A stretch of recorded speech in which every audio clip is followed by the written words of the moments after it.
कि जो भी किसी भी तरह के कोई भी बाइट में अगर मेरे द्वारा कहीं भी कोई बात हिंसा संबंधित की गई हो तो उसके लिए मैं पूरी तरह से सजा भुगतने के लिए तैयार हूँ। स्वयंसेवक हूँ, मैंने संपूर्ण शरीर दान कर दिया और नहीं रहा है कि मैंने हिंसात्मक गतिविधि को बढ़ावा देने का प्रयास किया। अगर मेरी तरफ से कोई चैटिंग हुई है तो उसके लिए मैं हर सजा भुगतने के लिए तैयार हूँ। नमस्कार, मैं पूजा प्रिया और आप देख रहे हैं बिहार इन शॉर्ट्स। कल बड़ी खबर आई कि गुरु रहमान की कोचिंग और उनके घर पर छापेमारी की गई, लेकिन आपको बताते चले कि बातें चल रही थी कि गुरु रहमान ने जो अग्निपथ योजना के खिलाफ जो छात्र प्रदर्शन कर रहे हैं उनको भड़काने का काम किया है और तब से ये खबरें निकल कर आ रही थी। लेकिन इस वक्त की बड़ी खबर आ रही है कि गुरु रहमान ने इस पूरे मामले पर अपनी सफाई दी है। जी हाँ, उन्होंने साफ कहा है कि मैंने रेलवे को रोकने की बात जरूर की थी, लेकिन मैंने हिंसा की बात नहीं की थी, मैंने अहिंसा की बात की थी। आप खुद सुनिए गुरु रहमान क्या कुछ अपने सफाई में बोल रहे हैं। मैं गुरु रहमान स्पष्ट रूप से बता दूं कि जो भी घटना हुई अग्निपथ के विरोध में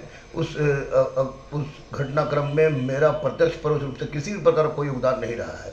लेकिन मैं इतना बताना चाहूँगा कि 94 से मैं पढ़ा रहा हूँ और बच्चों के प्रति ही मैं डेडिकेटेड रहता हूँ।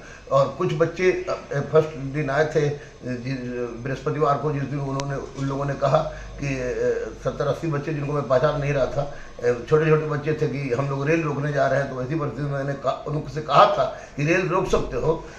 मुझे नहीं पता था कि इसका क्या कारण हो सकता है। रेल रोक सकते हो, लेकिन किसी भी प्रकार की हिंसात्मक गतिविधि में लिप्त मत होना, पटरा पटरी मत करवाना। उसके बावजूद भी हम पर FIR हुआ है या हम इनकम टैक्स का आपको छापा पड़ा है। तो उसमें मैं सिर्फ यही कहना चाहता हूं कि जो भी किसी भी तरह के कोई भी बाइट में अगर मेरे द्वारा कहीं भी कोई बात हिंसा संबंधित की गई हो तो उसके लिए मैं पूरी तरह से सजा भुगतने के लिए तैयार हूं। आप एक बात समझ लीजिए कि मैं व्यक्ति 94 स्वयंसेवक हूँ, मैंने संपूर्ण शरीर दान कर दिया है और 53 बार ब्लड दान किया है मैंने, और उसके बावजूद और कभी भी रिकॉर्ड नहीं रहा है कि मैंने हिंसात्मक गतिविधि को बढ़ावा देने का प्रयास किया है। मैंने बार बार छात्रों से यही अपील की है कि वे अहिंसा बनाए रखें, अहिंसा करें, क्योंकि अगर हिंसा करते हैं, अगर एक FIR भी उन पर लॉन्च हो जाता है तो ऐसी परिस्थिति में उनकी करियर बर्बाद हो जाएगी। रही बात दानापुर की, तो दानापुर के भीड़ में गुंडे थे, अराजक तत्व थे। मैं अभी भी कह रहा हूँ, पहले भी कह रहा था। और वैसी गुंडे और अराजक तत्व को आड़ में लेकर हमको अगर ठिकाना किया जाए तो गलत बात है। मेरे व्हाट्सएप से एक भी कि अगर मेरी तरफ से कोई चैटिंग हुई है तो उसके लिए मैं हर सजा भुगतने के लिए तैयार हूँ। लेकिन मैं बिल्कुल ही स्पष्ट रूप से बता देना चाहूँगा कि किसी भी तरह का प्रत्यक्ष परोक्ष रूप से हिंसा को उस्काने या बच्चों को उस्काने का मेरा कोई रोल नहीं है, क्योंकि मैंने बच्चों को कभी कहा ही नहीं है।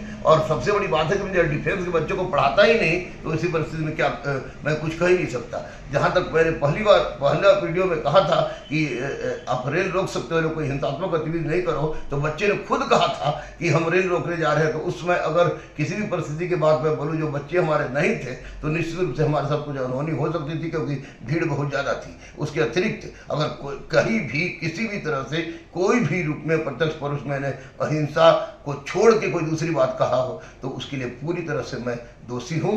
तो आपने गुरु रहमान को सुना। आपको बताते चले कि उनका साफ कहना है कि वो किसी से डरते नहीं है, उन्होंने कुछ गलत नहीं किया है। उन्होंने भले ही रेल को रोकने की बात की थी, लेकिन वो किसी भी तरीके से हिंसात्मक गतिविधियों में शामिल नहीं थे और ना ही उन्होंने किसी ही छात्रों को हिंसा करने के लिए उकसाया है और ना ही किसी छात्रों को हिंसा करने के लिए कहा है। इसी मसले पर वो अपनी पूरी सफाई दे रहे थे। अब देखने वाली बात होगी कि आने वाले दिनों में क्या कुछ उन पे कार्रवाई जो है आगे बढ़ती है, क्या कुछ चीजें निकल कर आती है और गुरु रहमान पर जो आरोप लग रहे हैं उसमें क्या कुछ अपडेट आता है वो भी हम आपको दिखाते चलेंगे। आप देख रहे हैं बिहार इन शॉर्ट्स। हमारे साथ बने रहने के लिए आपका शुक्रिया।